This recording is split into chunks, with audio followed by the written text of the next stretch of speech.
शांति। ओम शांति। ओम शांति।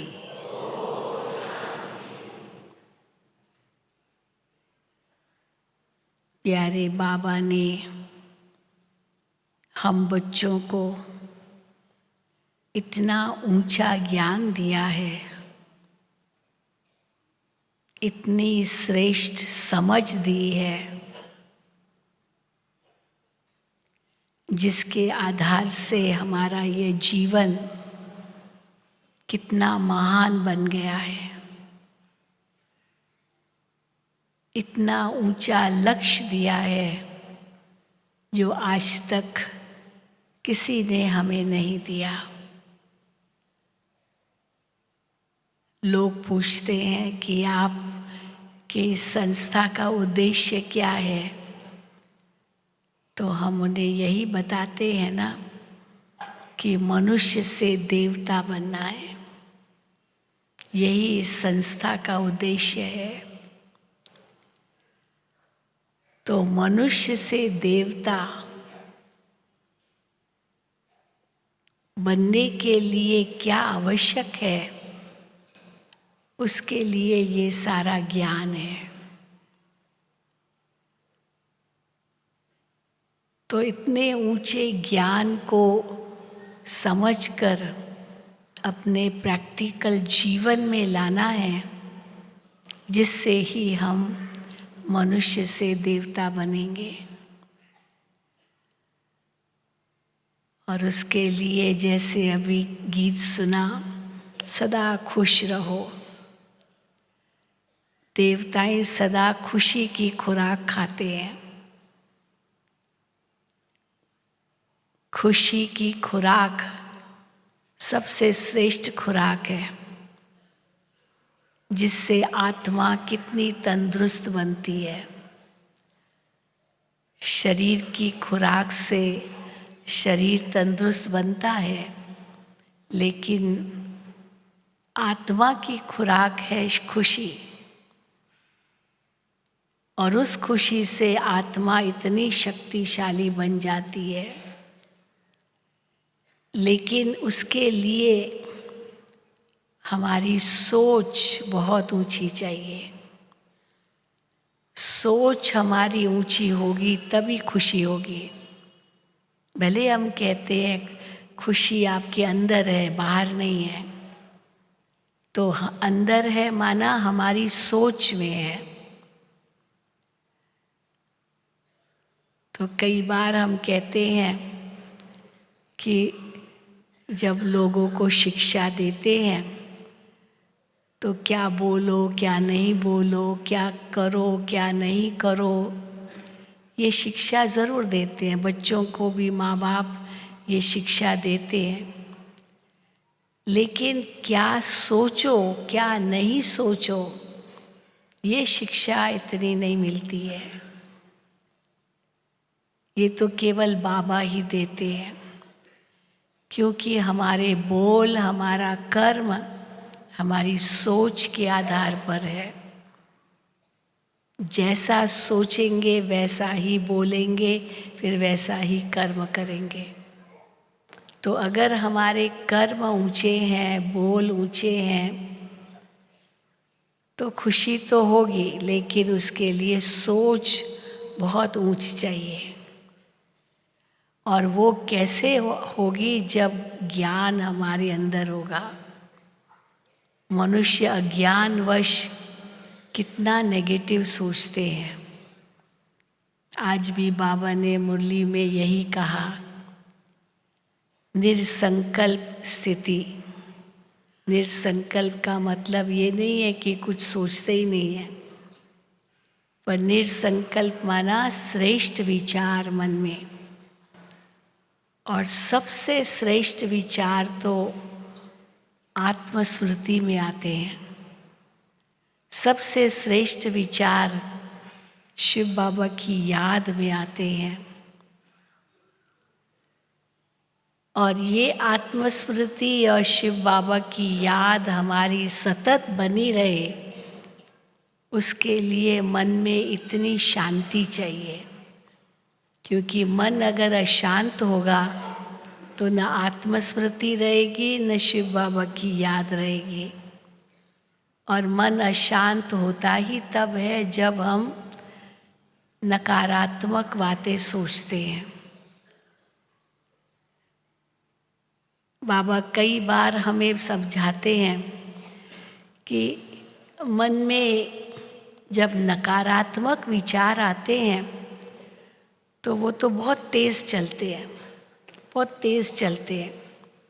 कई लोग होते हैं ना जिनको आप कहो कि आप परमात्मा को याद करो, कहते मैं तो कर ही नहीं सकता हूँ, क्योंकि मन में बहुत सोच चलता है, बहुत नेगेटिव, बहुत फास्ट स्पीड है हमारी सोच की। तो फास्ट स्पीड अगर होती है सोच में, ये नेगेटिव सोच की स्पीड फास्ट होती है। पॉजिटिव सोच की स्पीड फास्ट नहीं होगी, वो स्लो होगी। तो मन के विचारों की स्पीड को स्लो करना बहुत ज़रूरी है, क्योंकि अगर बहुत फास्ट स्पीड होगी तो वैसे भी कार बहुत फास्ट चलेगी तो एक्सीडेंट का खतरा बढ़ जाता है। तो मन के संकल्पों की भी स्पीड अगर बहुत फास्ट होगी, क्यों क्यों क्यों, क्या, कौन, कहाँ, कैसे, कब, क्या क्या सोचते रहते हैं, प्रश्न ही प्रश्न, प्रश्न ही प्रश्न। ये क्यों हुआ, ये कैसे हुआ, ये कब हुआ, ये कहाँ हुआ, ये क्या क्या क्या।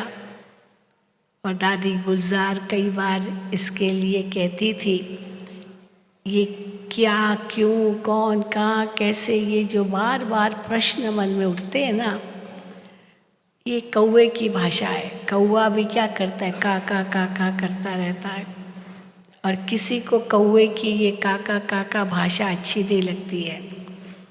कभी आपके घर में खिड़की पर कौवा बैठा हो और का करता हो, आप कहेंगे ये तो मेरे आज सिर में दर्द कर लिया, भगाओ उसको, का करता रहता है।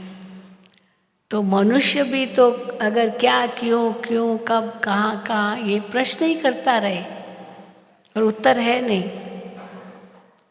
तो वो भी जैसे सिर दर्द बन जाता है। प्रश्न ही प्रश्न, समस्या ही समस्या, समाधान है ही नहीं, तो सिर दर्द तो होगा ही ना, टेंशन भी होगा। बहुत टेंशन हो जाता है, चिंता भी होगी। लेकिन उसके लिए बाबा ने हमें ये ड्रामा का ज्ञान इतना सुंदर दिया है। गीता का सार भी यही है, जो हुआ अच्छा हुआ, जो हो रहा है वो भी अच्छा हो रहा है, और जो होगा वो तो और बहुत बहुत बहुत अच्छा होगा। वास्तव में कल का जो वरदान था, कल परसों का, यही त्रिकालदर्शी स्थिति है। एक बार साकार बाबा ने क्लास में पूछा, मुरली में आता है, बाबा ने बच्चों से पूछा, बच्चे आप समझते हो हम त्रिकालदर्शी है? जो समझते हम त्रिकालदर्शी है वो हाथ उठाओ। बाबा ने हाथ उठवाया। अब आप भी हाथ उठाओ जो समझते हम त्रिकालदर्शी है। अच्छा, तो सब ने हाथ उठाया, हाँ बाबा हम त्रिकालदर्शी है, क्योंकि आदि मध्य अंत को इस ड्रामा के जानते हैं हम। तो फिर बाबा ने दूसरा प्रश्न पूछा, अच्छा बताओ कल क्या होगा, कल क्या होगा? कल बाबा आएंगे।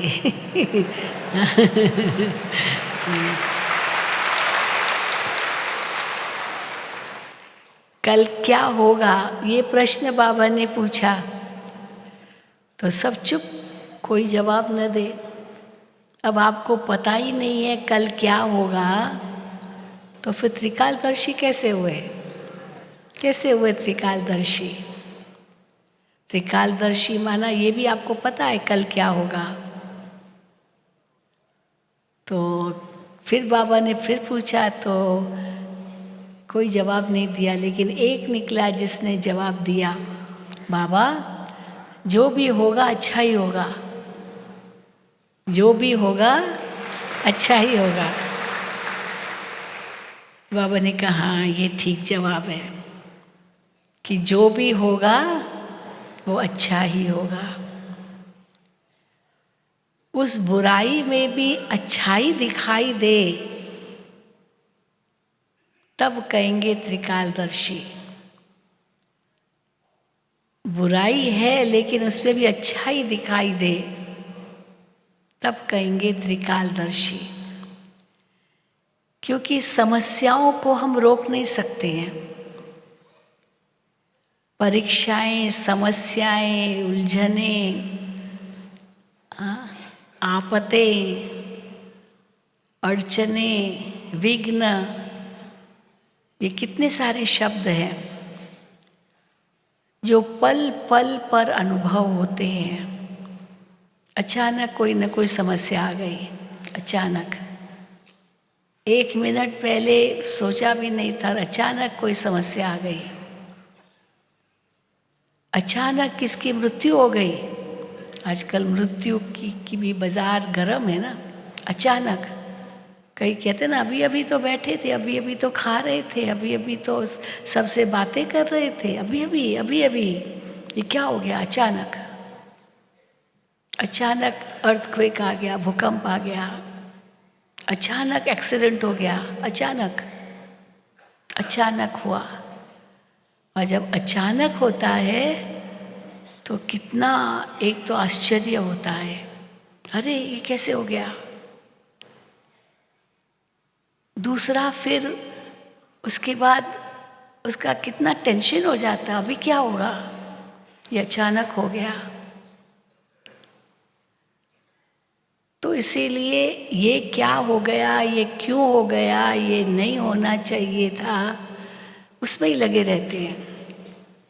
लेकिन उसका समाधान क्या है वो नहीं सोचते। समाधान क्या है। एक बार मैं बुद्धा का किताब एक पढ़ रही थी, उसमें एक मिसाल दिया महात्मा बुद्ध ने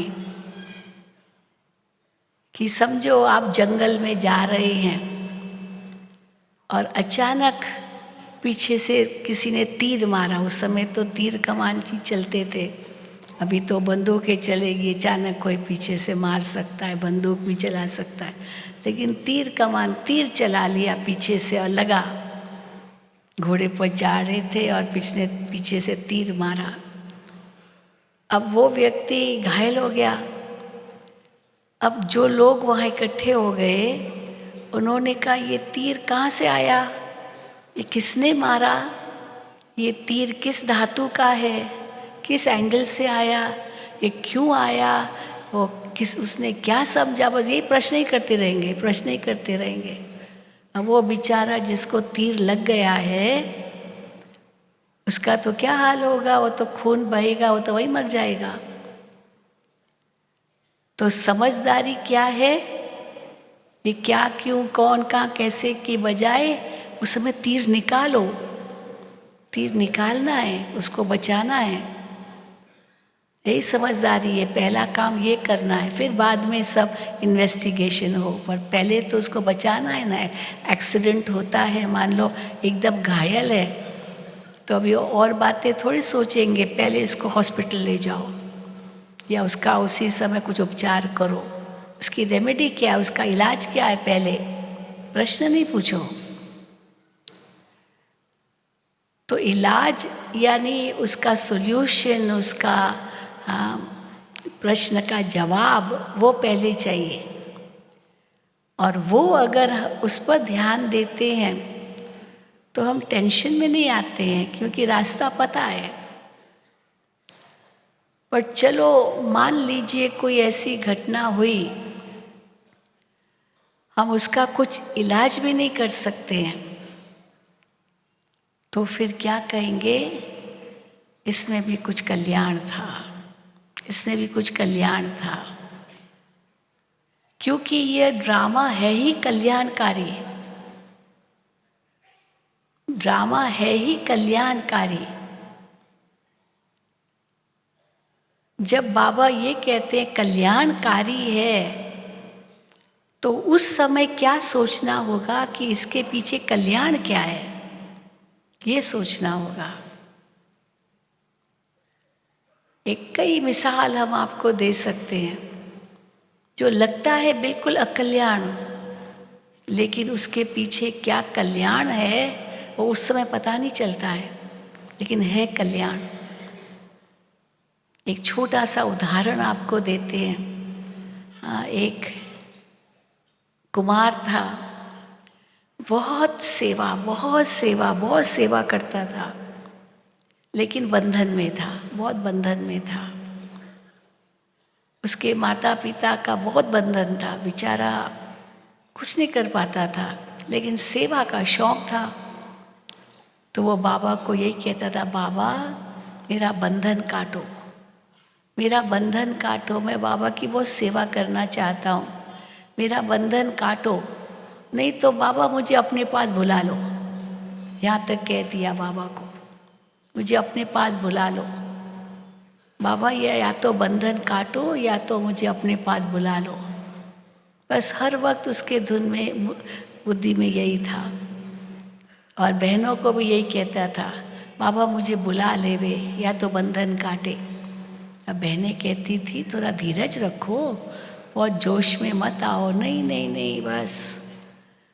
और अचानक वो कहीं स्कूटर पर जा रहा था और उसका ज़बरदस्त एक्सीडेंट हुआ और उसी समय उसकी मृत्यु हो गई। अब लोगों ने कई प्रश्न पूछे, अभी तो इसने इतना सर्विसेबल बच्चा, कितनी सेवा करता था, कितनी हड्डी मेहनत करता था, कितनी लगन थी, बाबा ने उसको बचाया नहीं, बाबा ने उसको बचाया क्यों नहीं? अब क्या कहेंगे? अब जब संदेशी वतन में गई और संदेश क्या लेकर के आई कि इस बच्चे की इच्छा थी कि बाबा मुझे बुलाओ अपने पास या तो बंधन काटो, लेकिन बंधन बहुत कड़े थे, बहुत कड़े थे। तो वो कड़े बंधन इतना जल्दी उसके मिटने वाले नहीं थे, लेकिन बाबा ने उनको अपने पास बुला लिया, उससे उनके बंधन कट गए। अब बाबा उनको इतनी सेवा देगा, इतनी ऊंची सेवा देगा, जो अभी जो कर रहा था इनसे भी ऊंची सेवा करेगा। अब उसमें कल्याण था। और दूसरी उसकी इच्छा थी कि बाबा मेरा सारा परिवार बाबा का बन जाए, इतनी लगन थी, सारा मेरा परिवार बाबा का बन जाए। अब ऐसे कैसे बनेगा, वो तो बंधन डाल रहे थे, रुकावट डाल रहे थे। लेकिन जब इसने शरीर छोड़ा, उसके बाद सारा परिवार बाबा का बन गया। वंडरफुल। भोग लगाने आए, मधुबन में भी आए और यहाँ का वातावरण देखा, भोग लगाया, क्योंकि लाडला था, अपने घर में भी लाडला था। और जब यहाँ आए और तो परिवार का तो होश ही जैसे आंखें खुल गई। तो कहा इतनी अच्छी संस्था, हमने अपने बेटे को क्यों रोका, कितना वो पुण्य का काम कर रहा था। उनको बड़ा फील हुआ और सब, और कहा कि जो मेरे हमारे बच्चे ने जो आश रखी, हम उनकी सारी पूरी करेंगे और हम सब बाबा के बन जाएंगे। और उस आत्मा को भी नया जन्म मिला और उसमें भी कितनी सेवा की होगी, क्योंकि वही संस्कार सेवा का तो ले गई ना आत्मा। और पुण्य कितना कमाया था उसने, सबकी दुआएं लेता था, सबकी दुआएं, हर एक की सेवा करता था, हर एक की। तो मनुष्य तो क्या भी समझ सकते, ऐसा क्यों, ये क्या, ये कैसे, ये नहीं होना चाहिए, आदि आदि। लेकिन उसके पीछे उस आत्मा का कितना कल्याण समाया हुआ था, ये उस समय तो पता नहीं चलता है ना। एक दूसरा मिसाल आपको दूँ। माउंट आबू से उस समय बहुत बारिश थी, तो माउंट आबू से गाड़ी नीचे जा रही थी और अचानक, क्योंकि फॉगी होती है यहाँ बरसात में, कुछ दिखाई नहीं देता है, तो अचानक वो किसी दूसरी गाड़ी से टक्कर हो गया, थोड़ा सा डेंट पड़ गया। तो उसी समय आपस में लड़ने लग गए। हाँ, बाबा के नहीं थे बच्चे, बाहर के लोग थे। तो आपस में वो गाड़ी वाले लड़ने लग गए। फॉग बहुत थी, बारिश भी पड़ रही थी। अब उसमें काफ़ी समय चला गया और काफ़ी समय चला गया और ये कि हमको जाना है, देर हो रही है, देर हो रही है। लेकिन उसमें क्या कल्याण था कि कुछ समय के बाद वो जो पहाड़, माउंट आबू का पहाड़ था, उसमें लैंडस्लाइड हो गया, पहाड़ टूटा और गिरा। अब पहाड़ टूटा और गिरा, कितनी बड़ी बात हो गई। लेकिन ये जो एक्सीडेंट जो ऊपर हुआ था, वो सब बच गए। मान लीजिए अगर वो जाते और वो लैंडस्लाइड होता तो क्या होता? हाँ, गाड़ियों के ऊपर वो सब पत्थर गिरते और कितना नुकसान होता, कितने मरते। तो वो एक्सीडेंट जो हुआ, जो इतनी गाड़ियाँ रुक गई और वो भी रुक गई, और उसके बस थोड़े समय के बाद पूरा वो लैंडस्लाइड हुआ, पहाड़ टूटा और रोड पर गिरा। बहुत बारिश पड़ रही थी, लेकिन गाड़ियाँ तो जाती है और वो सब बच गए। तो आप सोचो उसमें कितना कल्याण था। अगर कुछ नहीं होता और गाड़ियाँ जाती तो कितने लोग मरते। मानो हर बात में कुछ न कुछ कल्याण है। ये ड्रामा जो बाबा बताते हैं, इतना सुंदर ड्रामा है, इतना एक्यूरेट ड्रामा है, इससे और बढ़िया ड्रामा हो ही नहीं सकता है। जो बाबा कई बार कहते हैं कि जो लौकिक फिल्में बनती है, नाटक बनते हैं, ड्रामा होते हैं, वो सब इस बेहद नाटक को कॉपी किया हुआ है। जो कुछ भी ड्रामाज है वो सब इस बेहद नाटक में भी होता है और उसी को कॉपी किया है। इसलिए कुछ भी नया नहीं है और सबसे बेस्ट ड्रामा है। इनसे और बढ़िया ड्रामा हो ही नहीं सकता है। कई कहते हैं ना कि अभी मेरा ऐसा किस्सा हुआ, अगले कल्प में ये नहीं होना चाहिए था, नहीं होना चाहिए, या ये जो मेरा हो गया ये अगले कल्प में नहीं होना चाहिए था। ये सोचना ही गलत है, ये सोचना ही गलत है। क्योंकि जो कुछ हुआ उसमें मुझे फ़ायदा कितना हुआ, ये भी यही सोचना है। मेरा अनुभव कितना बड़ा, मेरा नुकसान हुआ, ये सोचने की बजाय मेरा अनुभव कितना बड़ा, ये पॉजिटिव सोच है। एक और मिसाल मैं आपको दूँ। एक बिजनेसमैन बाबा का बच्चा था, अच्छी बिजनेस थी, बड़ी बिजनेस थी, और अचानक उसने देवाला मारा, अचानक देवाला मारा। अब देवाला मारा माना बैंकरप्ट, खत्म। इतना धन दौलत, बिजनेस, अचानक देवाला मारा। तो परंतु वो तटस्थ रहा, वो बिल्कुल शांत रहा। लोगों ने कहा देखो तुम ब्रह्मा कुमारियों में गए ना, इसलिए तुम्हारा देवाला निकला। तुम ब्रह्मा कुमारियों में नहीं थे तो देखो तुम कितनी, तुम्हारी बिजनेस कितनी अच्छी थी। लेकिन उसने कहा नहीं, इसमें भी कोई कल्याण होगा, इसमें भी कोई कल्याण होगा। तो लोग कहे क्या कल्याण होगा, इतनी तुम्हारी बिजनेस फ्लॉप हो गई, इतना तुम अच्छा कमा रहे थे, इतना अच्छा था। उसने कहा नहीं, बाबा मेरे साथ कुछ ऐसा अन्याय नहीं करेगा, ये मेरा हिसाब किताब था, वो चुकतू हो गया, इसमें कल्याण है, कल्याण है, यही उसने कहा। लेकिन क्या कल्याण समाया हुआ था वो बाद में पता चला। कैसे? उसके जो बच्चे थे ना, 3 बेटे थे उसको, वो बच्चे क्योंकि बाप की कमाई है और वो बाप की कमाई खा रहे हैं, खूब बुरी आदतों में फंसते गए, बुरी आदतों का लत हो गया। अब जैसे ही बैंकरप्ट हुआ, ये दिवाला मारा, उनके बच्चों के तो आंखें खुल गई। अभी कहाँ से पैसा लाएंगे जो जो और कुछ गलत काम करे। तो बाप तो बहुत ही न्यारा प्यारा थे अब था, और उसने बच्चों को समझाया, बच्चों को भी समझ में आ गया और बच्चे सब बदल गए।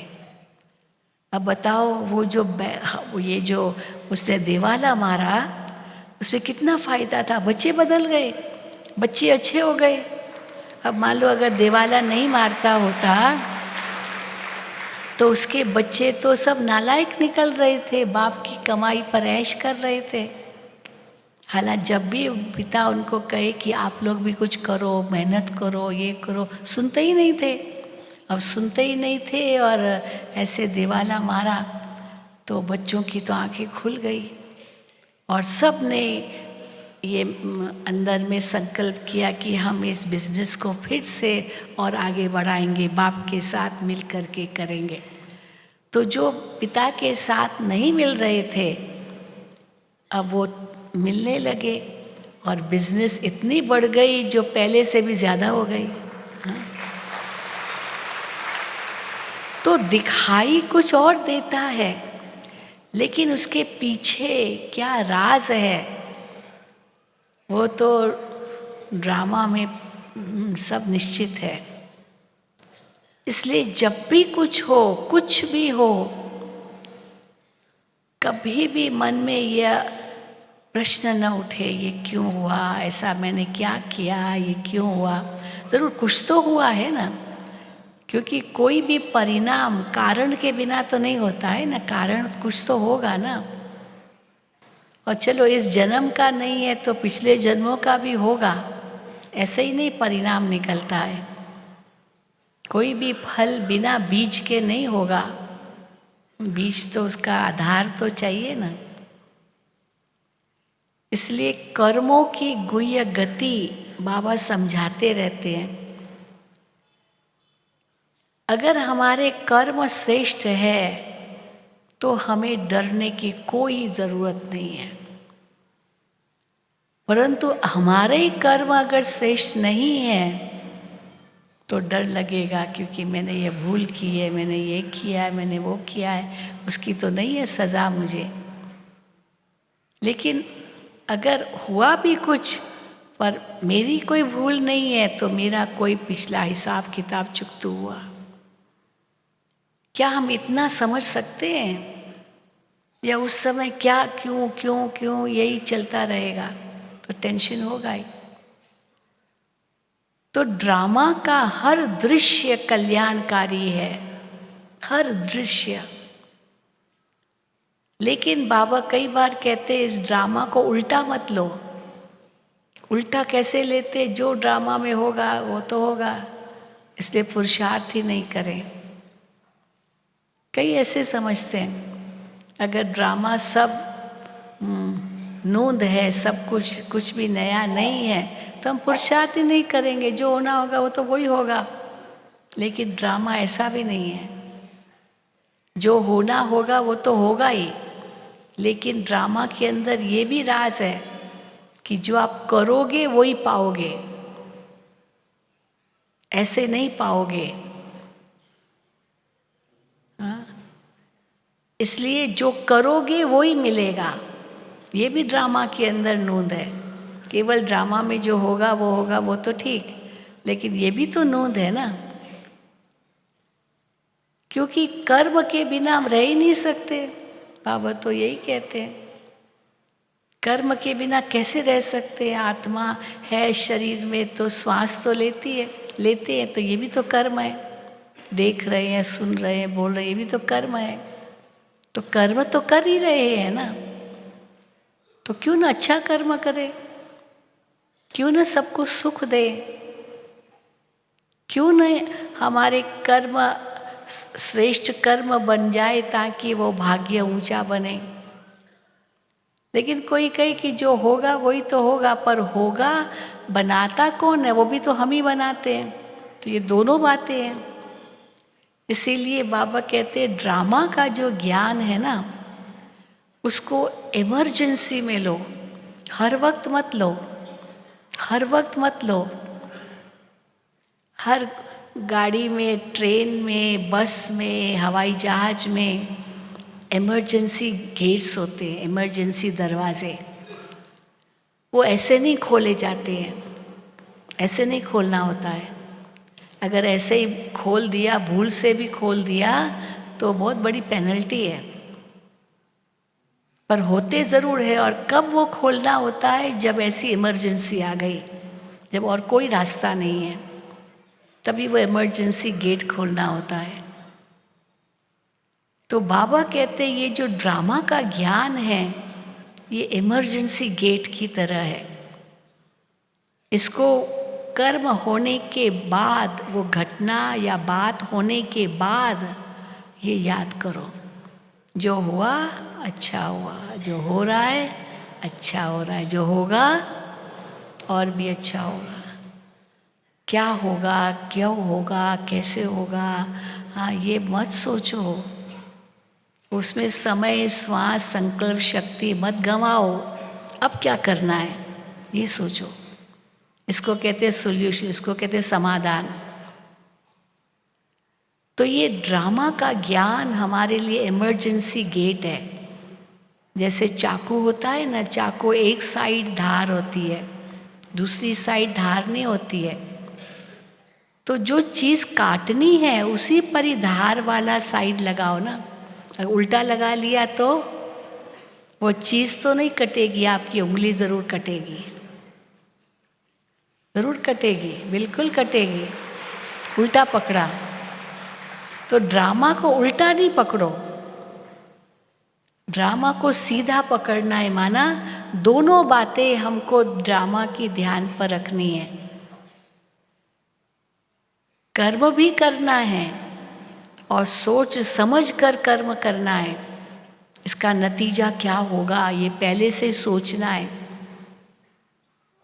तो परिणाम को सोच करके फिर कर्म करना है। कितना करना है उतना ही करना है, परिणाम क्या होगा नहीं तो नहीं करना है। लेकिन कई बार हम क्या कर लेते हैं, सोच समझ कर कर्म की बजाय उल्टा चलते हैं। बिना सोचे समझे कर लिया और वो गलत था। बहुत जल्दी जल्दी में कर लिया बिना सोचे समझे कि इसका परिणाम क्या होगा।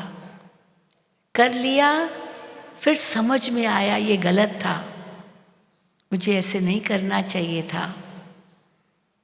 फिर सोचते हैं अभी क्या करें। इसीलिए कदम कदम पर सावधान, बाबा हमें ये भी कह रहे हैं। ड्रामा हमें सावधान रहना भी सिखाता है। कर्म करने के बाद समझा और फिर सोचते हैं, उसमें भी कितना आपका समय बर्बाद गया। उसके पहले ही, करने से पहले ही सोच लेते होते तो कि इसका क्या नतीजा निकलेगा। यदि करते जाओ और फिर जब गलत परिणाम निकले तो कहो कि ड्रामा, नहीं। तो इसीलिए दोनों बातें ड्रामा की हमें समझनी होगी। इसलिए ड्रामा जो है वो इतना सुंदर बना हुआ है, इनसे और बढ़िया ड्रामा हो ही नहीं सकता है। इसीलिए ड्रामा पर कभी क्वेश्चन नहीं करो, कभी भी प्रश्न नहीं पूछना चाहिए, ये क्यों नहीं। इसलिए बाबा साक्षी दृष्टा होने का भी परिचय देते हैं। साक्षी दृष्टा, साक्षी दृष्टा किसको कहते हैं? न प्रश्न पूछो, न आश्चर्य खाओ, न दुख करो, न कोई चिंता करो, न डरो। हाँ? ये सब जो नेगेटिव बातें हैं, इन सब से न्यारे हो जाओ। ड्रामा कल्याणकारी है और नथिंग न्यू, और सब सही, सब एक्यूरेट है। लेकिन करने से पहले सोचो, मैं क्या करने जा रहा हूं। बारिश है तो छाता ले जाओ ना, मना थोड़ी है, ले जाओ। जूता बारिश का पहनो। तो अपना जो अपनी आवश्यकता है उसको तो ज़रूर उसको ध्यान पर रखना है, लेकिन कर्म सावधानी से करके आगे बढ़ना है। फिर जो हुआ उसमें कोई राज था, कोई कल्याण था। तो हमारा समय, श्वास, संकल्प शक्ति कितनी बच जाती है। कई तो अनुमान ही लगाने लगते हैं, ज़रूर ऐसा हुआ होगा, ज़रूर ऐसे होगा। बाबा कहते अनुमान क्यों लगाते हो, पता तो है नहीं। आप तो अच्छा सोचो। तो गलत का अनुमान लगाना, फिर वहम करना, अगर ये करूँगा तो ये हो जाएगा, ये करूँगा तो ये हो जाएगा। बिल्ली रास्ता काट गई तो अभी मेरा बुरा ही होगा, बिल्ली रास्ता काट के गई। इसने छींक दे दी ना, इसलिए अब मेरा काम नहीं होगा। अरे ऐसे क्यों सोचते हो? क्योंकि छींक दिया बेचारे, वो तो नेचुरल चीज़ है, छींक तो आएगी, पर तो मेरा काम नहीं होगा, उससे मेरा क्या लेना देना उस छींक का। तो इसीलिए वहम, और वहम जो होता है ना, उसके लिए कहते हैं वहम की दवाई। वो लुकमान हकीम था एक पहले ज़माने में, बड़ा बहुत ही होशियार हकीम था, लुकमान हकीम। तो उस लुकमान हकीम के पास भी वहम की दवाई नहीं थी, बाकी सब प्रकार की दवाइयाँ थी, वहम।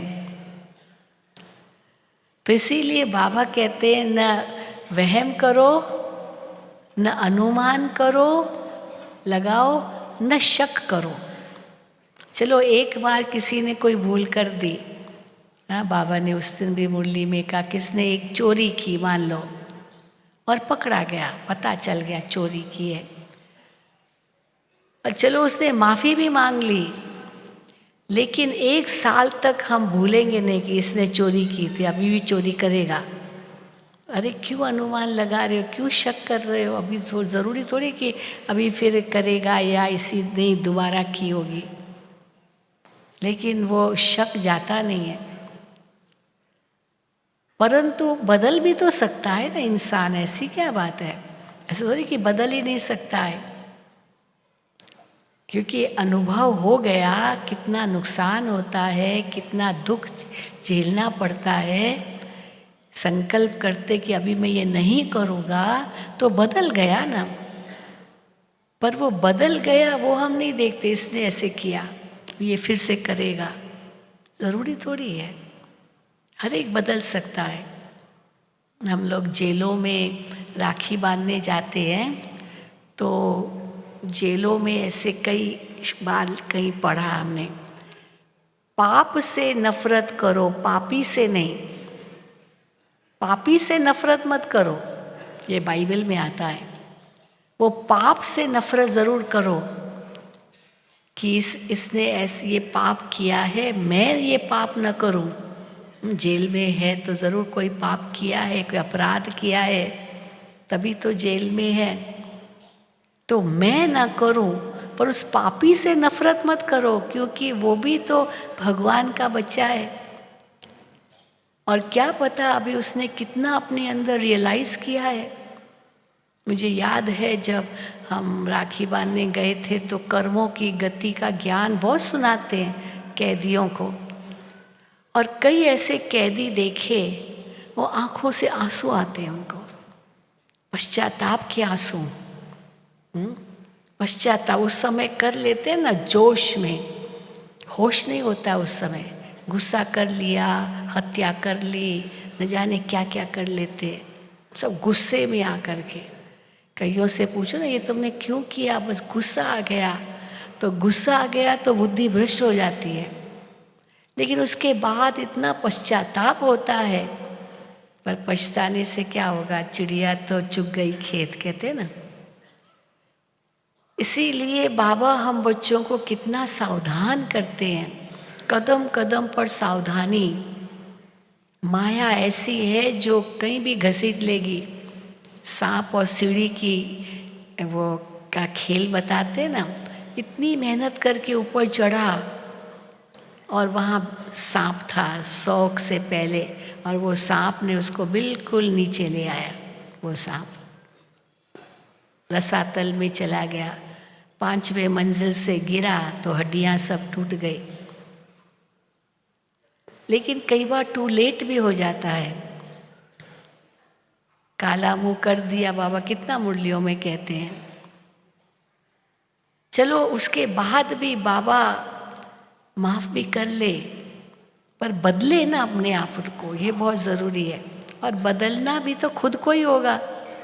दूसरा कोई कितना भी उसको कुछ भी कहे, पर जब तक उसको खुद को अंदर से नहीं आएगा कि मुझे बदलना है, मुझे देवता बनना है, तब तक और कोई उसका कुछ नहीं कर सकेगा, कोई बदल नहीं सकेगा। इसीलिए बाबा कहते हैं स्वराज्य अधिकारी बनो। ड्रामा की ढाल तो ज़रूर हाथ में रखो, वो अपनी रक्षा है, कि चिंता करने की बजाय चलो जो हुआ ड्रामा। तो ड्रामा एक ढाल के रूप में रखो, लेकिन कर्म करने लिए तलवार रखो। कर्म हमको कैसा करना है उसका ध्यान रखो। ज्ञान की तलवार है और ड्रामा की ढाल है और योग का कवच है। पहले 3 ये हथियार होते थे। जब युद्ध के मैदान में जाते थे, बस एक हाथ में तलवार, दूसरे हाथ में ढाल और सारे बॉडी पर कवच। कवच और ढाल रक्षा के लिए और तलवार आक्रमण के लिए। तो हमारे भी ये हथियार है माया से के विरुद्ध लड़ने के लिए। ज्ञान की तलवार हर वक्त हमारे साथ हो। हर एक के लिए, हर एक बात के लिए बाबा ने ज्ञान दिया है। हर एक बात के लिए ज्ञान है। अमृत वेले उठने से रात्रि सोने तक हमारे आगे चॉइस है। अब अमृत वेले में उठूं न उठूं हमारे हाथ में। चलो थोड़ा और रजाई ओढ़ के सोते हैं, बहुत ठंड है। अब 4 बज गए, उठना है, योग करना है, चलो कोई बात नहीं, थोड़ा 5 मिनट झपकी ले लेते हैं। और 5 मिनट क्या हुआ, 1 घंटा बीत गया, पता भी नहीं चला। होता है ना। तो उस समय अगर हिम्मत रखते हैं, अंदर में संकल्प करते, नहीं उठना ही है, वो भी हमारे हाथ में है। न उठना भी हमारे हाथ में है। कई बार कितना भी किसको उठाते हैं, पानी भी डालते हैं, उसकी रजाई भी खींचते हैं, लेकिन वो फिर सो जाएगा, उठना ही नहीं है। तो वो तो हमारे हाथ में है ना। तो क्या करना है क्या नहीं करना वो हमारे हाथ में है, करे या न करे। कई तो वो है ना, कई असमंजस में रहते, करूं न करूं, करूं न करूं, सोचते ही रहते हैं। तो बाबा ने उसके लिए भी कसौटी दी है। क्या करना है क्या नहीं करना है, उसके लिए बाबा ने हमें गाइडलाइन दिया है। क्या गाइडलाइन है कि अगर इस समय ब्रह्मा बाबा होते तो वो क्या करते। ब्रह्मा बाबा होते तो क्या करते। तो ब्रह्मा बाबा अगर नहीं करते तो मैं भी नहीं करूँगा। ब्रह्मा बाबा तो अमृत वेले उठते थे। ब्रह्मा बाबा के समान मुझे बनना है तो मैं भी उठूँगा, तुरंत उठ जाएंगे। ब्रह्मा बाबा कैसे अपना पुरुषार्थ करते थे। मुरलियों में देखते ना, साकार मुरलियों में कितना आता है। कल भी बाबा ने बताया, आज भी बाबा के ऊपर कितने माथे, कितने मामले हैं, लेकिन बाबा कैसे बेफिक्र बादशाह होके रहते। इसका मतलब थोड़ी कि गलत कर्म करते, मामले हैं। लेकिन बाबा तो बेफिक्र बादशाह है, शिव बाबा बैठा है। फिक्र करने से क्या होगा, चिंता करने से क्या होगा, परंतु अपनी संभाल ज़रूर करनी है। मैं कौन सा कर्म कर रहा हूँ, क्या कदम उठा रहा हूँ, वो कर्म की गति है। पर अभी कर्म हो गया तो पश्चाताप की बजाय प्रतिज्ञा करो। कई बार होता है ना, पश्चाताप इतना होता है, बस सारा दिन पश्चाताप में रोते रहते हैं, मैंने बहुत भूल की। अच्छा भूल हो गई ना, हो गई थी ड्रामा में ये भूल, चलो हो गई, पर भूल में भी भला है। कैसे भला है, उसे सीख लिया ताकि आगे न करें। तो इसलिए आगे न करे उसके लिए सीख लिया, तो आगे तो बच जाएंगे ना। इसलिए मम्मा हमेशा क्या कहती थी, पुरुषार्थी किसको कहेंगे। पुरुषार्थी की परिभाषा क्या है। पुरुषार्थी का मतलब ये नहीं है बार बार भूले करते रहो, फिर कहो सॉरी यहाँ भूल हो गई। पर पुरुषार्थी माना एक बार भूल की, पता चला ये भूल है, तो दोबारा नहीं करना है, उसको कहेंगे पुरुषार्थी। और भूले करते रहे और फिर कहे मैं तो पुरुषार्थी हूँ ना, ड्रामा में ऐसा ही है। अब उसको तो कहेंगे, क्या कहेंगे, पुरुषार्थी भी क्या कहेंगे। इसलिए बाबा कहते हैं ड्रामा को इतना एक्यूरेट बुद्धि में धारण करो, अपना समय व्यर्थ मत कमाओ। हो गया हो गया, सीख लिया, शिक्षा ले ली मैंने इनसे, लेकिन मेरा अंतर में जो अंदर की हिम्मत है वो तो ना हारूं, अंदर में जो दृढ़ संकल्प है वो तो ना खत्म करूं। तो इसलिए दृढ़ संकल्प भी रखना है कि करना है, हिम्मत भी नहीं हारनी है, कर्मों की गति भी समझनी है, और साथ साथ ड्रामा की ढाल रख करके जो भी परिस्थिति आई उसका सामना भी करना है। और अंदर में एक बल, एक भरोसा हो कि बाबा मेरे साथ है, बाबा मेरे साथ है, विजय मेरे साथ है। तो बाबा जिसके साथ हो उसकी तो विजय निश्चित है। भगवान जिसके साथ है उसको डरने की कोई दरकार नहीं है, कोई दरकार नहीं है। अगर डर लग रहा है, अगर डर लग रहा है, इसका मतलब बाबा भूल गए हैं कि बाबा साथ है। अगर सच्चे हैं, सच्चा दिल है, सच्चाई है दिल में, अंदर मन साफ है, सबके कल्याण की भावना है, ज्ञान पूरा है, तो फिर निरसंकल्प होकर के बाबा को साथ लेकर के आगे बढ़ना है। फिर विघ्न कितने भी आए वो भी हमारे लिए शक्ति बन जाते हैं, वो ताकत हो जाती है। विघ्न भी ताकत बन जाती है। कोई मुझे गालियां दे, परंतु मैं सत्यता के मार्ग पर हूँ तो मेरा कुछ कोई बिगाड़ नहीं सकता है। ये ब्रह्मा बाबा की देखो कितनी हिम्मत थी, इतना बड़ा बिजनेसमैन, कितना बड़ा उनका नाम,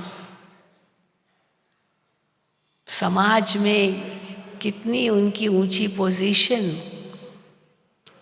और शिव बाबा ने उनको कहा कि ये सब कुछ जो भी आपकी चल अचल प्रॉपर्टी है सब माताओं बहनों के नाम पर कर दो, विल कर दो।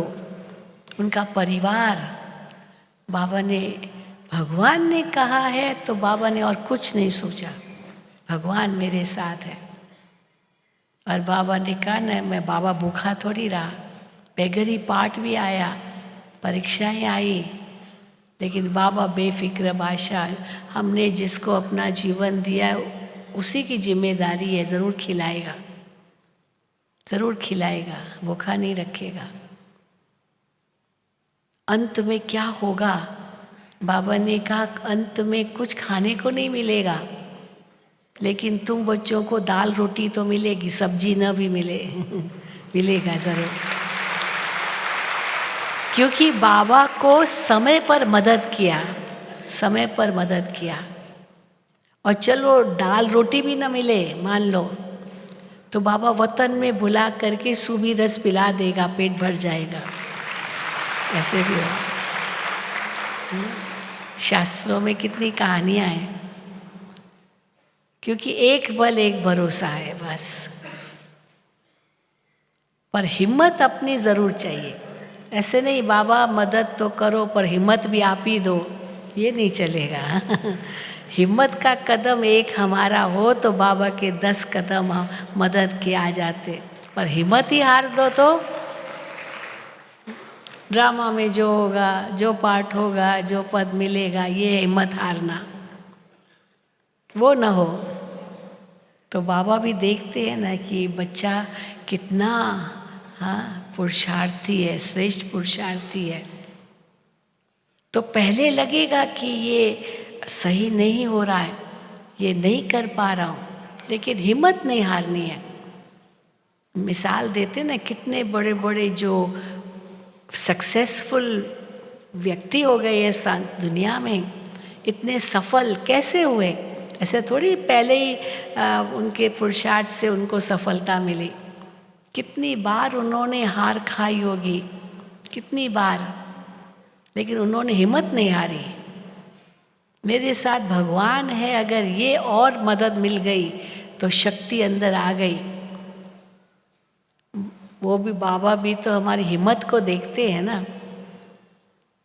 पर हिम्मत नहीं हारनी है बस। ये हमारे लिए एक हिम्मत का जो एक कदम, वो कभी पीछे नहीं हटना है, हटाना है।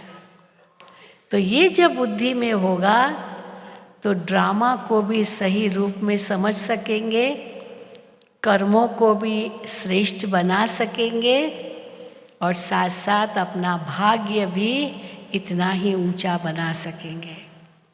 ठीक है? हो सकता है आपके मन में कुछ प्रश्न भी हो, लेकिन अगर ये 3 बातें आपकी बुद्धि में है तो प्रश्न सब खत्म हो जाते हैं। और जो बाबा कहते हैं बच्चे तुम्हारा भाग्य बहुत ऊंचा है, भाग्य विधाता के बच्चे हो, तो भाग्य विधाता के बच्चे कितने भाग्यवान हो, ये कभी नहीं भूलना है। मैं भाग्यवान हूँ, ये नहीं सोचो पता नहीं भाग्य में है नहीं है, मैं भाग्यवान हूँ। और जो है उसमें कल्याण है, जितना है उसमें फायदा है। इसीलिए चाहिए चाहिए चाहिए भी नहीं। इसलिए ना कहा जाता है समय से पहले भाग्य से ज़्यादा कुछ नहीं मिलता। अगर नहीं है इसका मतलब चाहिए भी नहीं, ज़रूरी नहीं है कि चाहिए। हाँ, तो ये अगर हमने अंदर में समझ लिया तो हमको कोई पीछे हटा नहीं सकता है। हमारी हिम्मत, बाबा की मदद, सारे दैवी परिवार की भी मदद और भाग्य की भी मदद, तो सफलता तो हम सबका जन्म सिद्ध अधिकार है। सदा यही सोचना है।